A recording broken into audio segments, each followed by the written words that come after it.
Well, let's now discuss this with Andy Müller-Maguhn, founder of bugplanet.info, a WikiLeaks partner website. Thank you so much, Andy, for joining us here in RT to discuss this. So do you think Deutsche Telekom's decision could inspire other companies to follow suit? Well, absolutely. It does make sense to look at all possibilities to, let's say, take over control again over the data that countries, companies, and companies handle.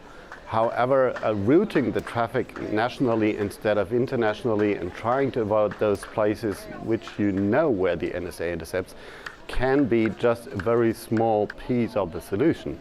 As obviously encryption has proven to be a strong solution if it's done right. So encryption is a very important part of what is to be done. But I think it is a bit dangerous to consider that the solution can be to renationalize the internet. I'm a big fan of decentralistic installation. So if you have an email from Germany to Germany, obviously it doesn't have to go through the UK. But this is not suitable, or this is not a solution for global business, and this is not a solution for a global planet. So in other words, you don't think it's going to be effective then, given the fact that, as Edward Snowden said, Berlin has been working hand in hand with the NSA, and also, you know, no matter what precautions telecom companies take or measures to in fact protect the privacy of the subscribers, I mean, isn't the NSA capable of bypassing all these routes?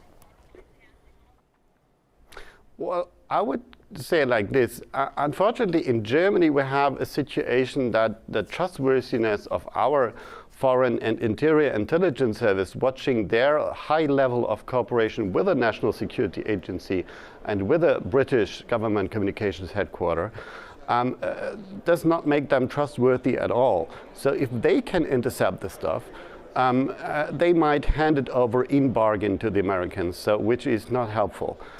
So this means that what is to be done is to ensure on whatever level in whatever country that encryption also for the end user is becoming available, like easy to use and as a standard tool, because you also send your postal letters in an envelope, and so should you do with your emails.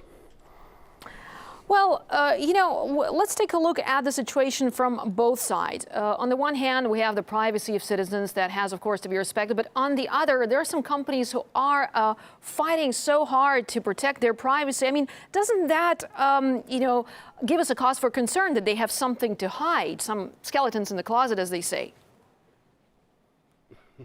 Well, I mean, the point is that obviously we have seen now installations of the United States National Security Agency attacking also carriers in Europe, as we've seen with Belgacom. We have seen things that have nothing to do with terrorism or with fighting terrorism. They have a lot to do with power games and with knowing everything about other countries, about business, about embassies, about other countries' governments. As we also see with the Brazilian presidential interception thing. So obviously the thinking that you have nothing to hide is totally wrong in the case that everybody has something to protect. And in these days where everything, cultural, economic, political things go over the internet, and advanced knowledge of political decisions which have, for example, an impact on stock rates, on currencies, on you know, countries' reputation and so on, this is worth a lot of money.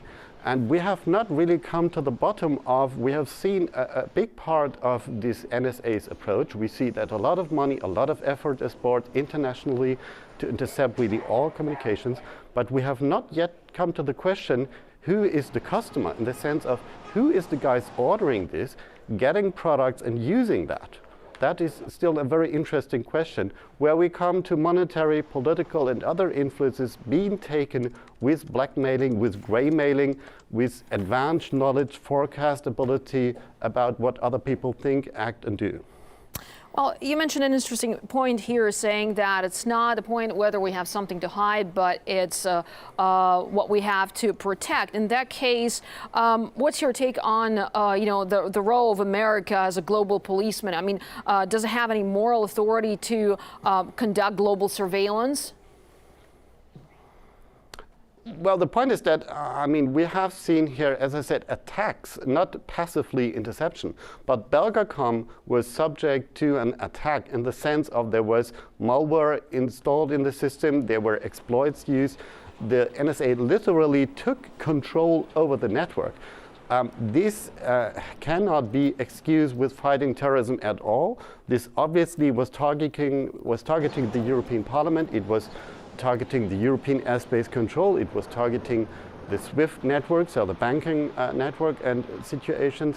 So obviously there is no moral excuse here in the sense of that this has to do with fighting terrorism or ensuring security. This is about the global interest of the United States against other European and other peaceful acting countries and democratic organized entities.